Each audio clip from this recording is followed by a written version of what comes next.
Starboard cap.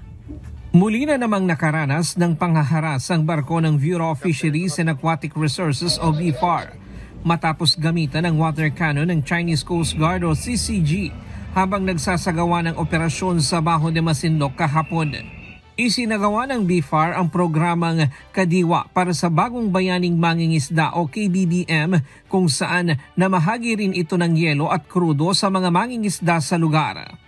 Subalit pasado alas 9 ng umaga, tinarget ng CCG 5201 ang BRP Datu Gumbay Piang sa layong 40 nautical miles silangan ng Bajo de Masinloc.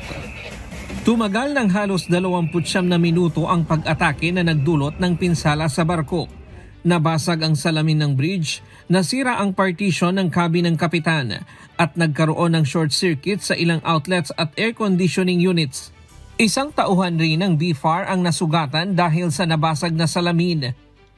Kasunod nito, umatake rin ng CCG 21562 sa barko ng BFAR mula sa port side habang nasa 17 nautical miles silangan ng Bajo de Masinloc.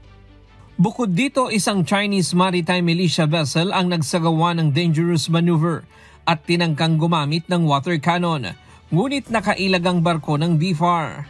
Sa kabila ng tuloy-tuloy na panghaharang, matagumpay na nakalayo ang BRP Datu Gumbay Piang at muling nakasama ang iba pang barko ng Philippine Coast Guard at BFAR upang ipagpatuloy ang kanilang misyon.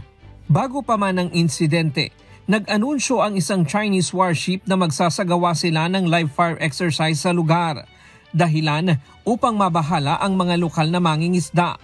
Samantala, iginiit ni Lin Jian, tagapagsalita ng Ministry of Foreign Affairs ng China, na legal at makatarungan umano ang kanilang ginawang aksyon.